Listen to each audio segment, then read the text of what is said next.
Hey, it's Mark with Mark's Virtual Real Estate Channel. I'm back with another video. Today, I'm going to talk about nodes a little bit more. I know we've been talking about that a lot lately, but I think it's really interesting in a way for people in the game to create their own kind of community and not rely on Upland to have collections or city releases. It's a way to have a lot of fun and see property values rise as well. On your own, kind of creating your own stuff in the game, which I think is really cool. So, of course, with all the likes, comments, shares, new subscribers, all of that, keep those coming. I have my real estate channel as well, Mark Ferguson Invest for More. So we just posted a new flip we bought last week. Posted about a 3-unit property one of the agents in my office is buying this week, which is really cool to see. Posted about the store that I have, the liquor store and mini mart, and the numbers, and trying to keep track of that there. So if you're interested in any of that stuff, check that out. And of course, we'll get right into Upland here. And of course, if you don't know what Upland is, it's kind of a virtual real estate game / investment where you can put real money into the game, buy the actual lots in real life that are there, and then build properties as well. And cars should be coming soon too. And I'm a bit of a car nut, so that's cool for me.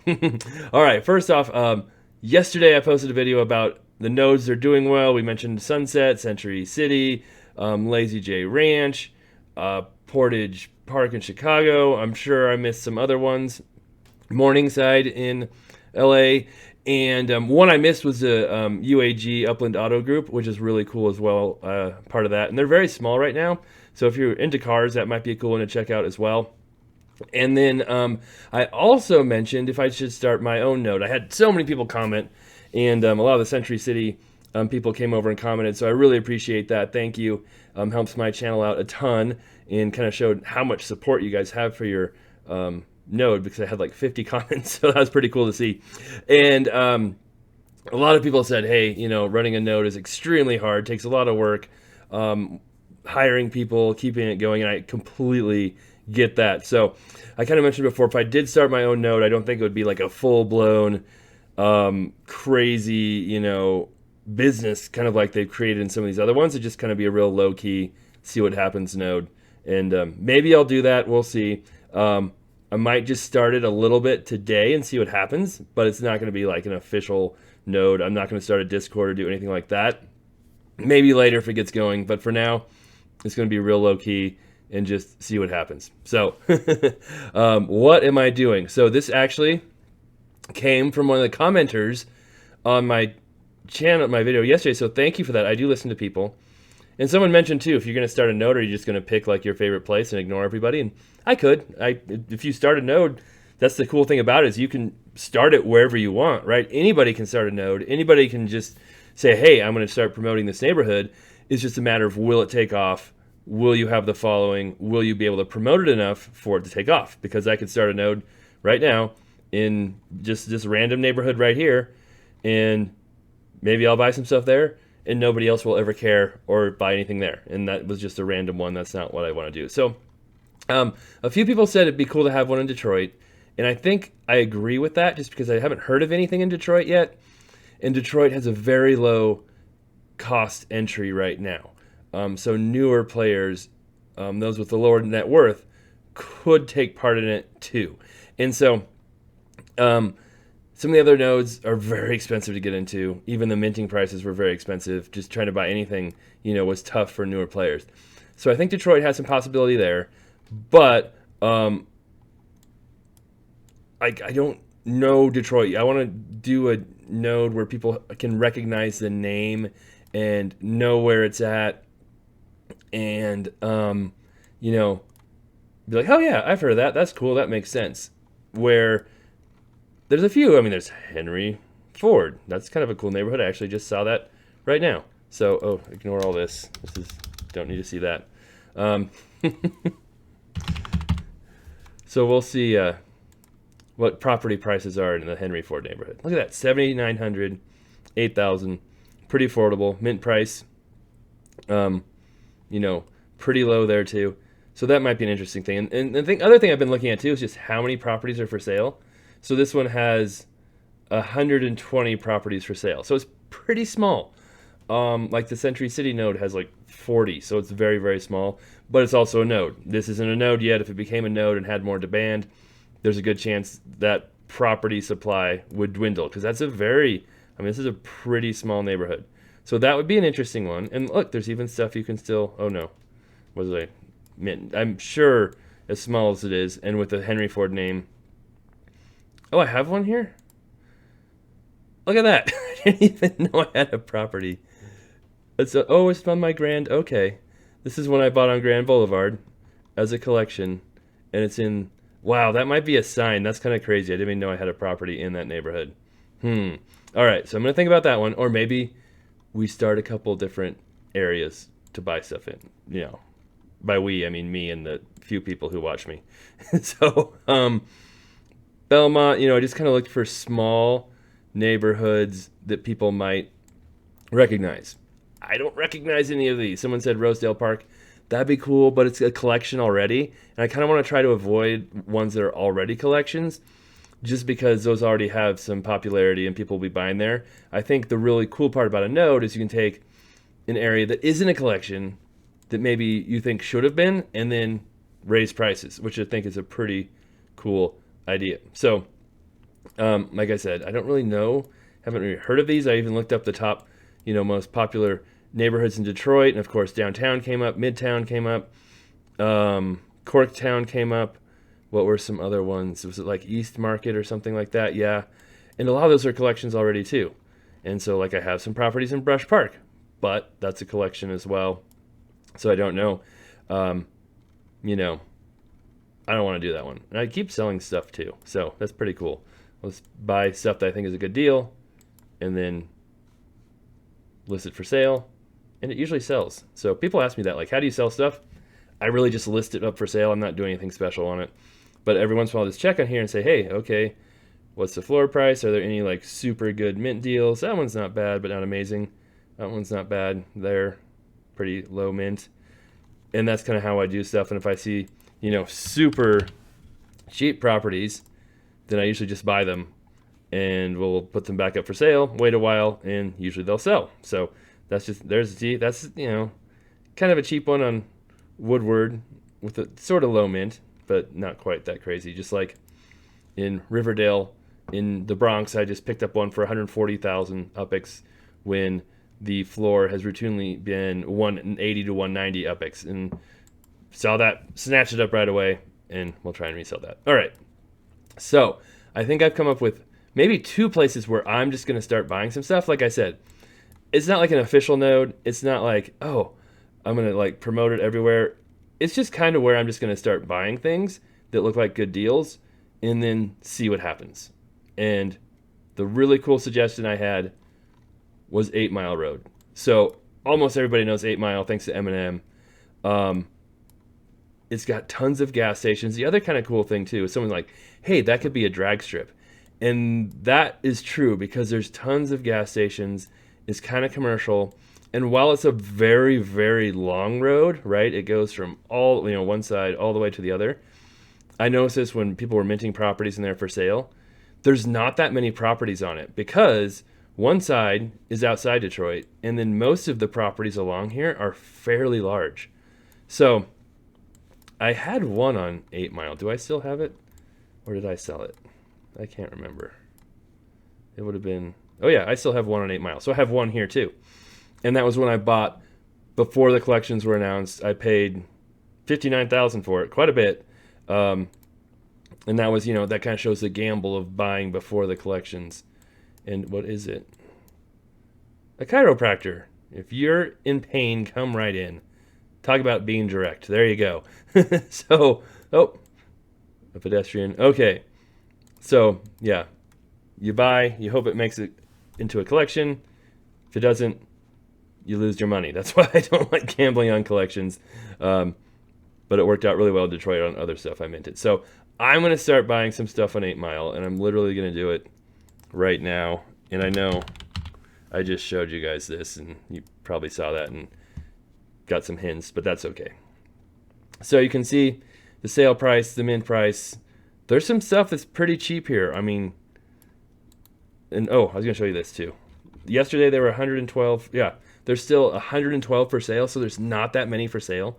So I think this is kind of a decent area that could, have some utilization. People recognize it. It definitely could become something in the future. And even if somebody else does it and it's not me, I'm cool with that too. Because like a lot of you, I've said a lot, and a lot of you said too, if you're really busy, starting a node is probably not the right choice. But that doesn't mean we can't buy some stuff. Now, a lot of people too have, or not a lot of people, mostly one person. Look at that, mint, 177. One guy mostly said, I don't know what I'm doing. I can't play Upland because I just buy the cheapest properties and don't pay attention to mint price sometimes. And that is true. I do that because if I'm reselling stuff right away, a lot of times I want the cheapest property because people will buy the cheapest properties. Make sure that's the right one. Yep. First. So if you get the cheapest one in the neighborhood and you're reselling it, sometimes that's more important than the mint price or markup. Now, if you're planning to hold these for a while and you want, I'm just looking here. There's another cheap one. Not that much more expensive, but we'll do this one. Hold these for a while and you think it's going to become something big later on, right? Then mint price kind of becomes more important because it does become a cool area that lots of people hang out at and go to. Oh, that one's in jail. Is that the same one? 8129. It is. I think. Oh, it lets you buy it for that price. There was one from somebody who was in jail last time, and it made me pay double the price for it. So I'd like to hear your opinion too. Is it bad to buy properties from people in jail? Because I just did it. So is that morally wrong? I mean, it is kind of interesting too, because I have people literally message me from jail in real life asking about real estate and different stuff and to help them. And so if I can, I do try and help them. It's oh, that one I should have bought. Whoops, whoa. People make mistakes. I believe in second chances, and who knows what people are in jail for too. But in Upland, you're usually in jail for doing pretty egregious things. So what is everyone's opinion on that? So there we go. This may turn into nothing. This may just be some properties I'm buying for fairly cheap that, never amount to much. But it could turn into something pretty cool at some point too. And then, yeah, some of these are pretty... Oh, a lodge. That's cool. Let's see what that is. Now I've really piqued my interest. Oh. That'd be cool to get some named properties on here too. Not named. But it's a lodge, and I'm sure it's an amazing lodge. Is that it? That's the lodge? Detroit's got some sweet properties. What was the mint? Very low mint. Let's just buy it. Why not? Like I said, worst case scenario, they'll make me a little bit of yield. I mean, not much, right? Because I'm buying them for more than minting yield. But, a little bit. Happy Foods, $39,000 for a named property. And there's really good videos out there too on this. Like having a named property really does not, $200 for a gas station, add to the value in any way yet. Like gas stations don't add to the value in any way yet for Upland itself. It's just the other players who might see them as having value later on, or kind of gambling on what might happen with them later on, or just because it's cool to have a named property. So again, there's no extra value in a name yet. Maybe later on, but who knows. So a lot of people love gas stations and are buying them up. But someone had a really good point too in a video that, hey, people tear down gas stations and build new gas stations all the time. Just because you have one gas station now doesn't mean it'll be a gas station later. So there's no guarantee that Upland will do that either. So yeah, all kinds of stuff here, but it's very expensive. Oh, come on. Where'd my properties go? Anyway, so how many did we buy? 4, 5? Let's look here. Let's see if there's any more. We'll search by mint and see if there's a really crazy mint deal here. And then we'll be done, because my videos always go so long. Oh, not mint, markup. What am I talking about? There we go. 115. It's expensive. There's a 133 at 22. It's okay, not amazing. So, still some good deals there. Is that kind of the best? We'll do this one too, just because that's kind of the best low price mint deal in there right now. And if you really want to drive the price up, like I said before, you could just buy all of the low price properties there are. And if you keep doing that over and over, you might be able to drive up the price yourself. And we spent a good amount of money there. There we go. That's our little attempt. You know what? This is kind of like real life too, where if I end up getting money, I just buy more and more and more real estate with it. Where's the Henry Ford thing? There it is. Let me see what is in Henry Ford tier, because that kind of piques my interest here too, because it's small and it's got a cool name. Oh, that's markup. 110%. Look at those, you know? That's so cheap. Is that the same person? Yep, Miss Money. We'll buy some of your properties, Miss Money. The best, cheapest minted ones over there.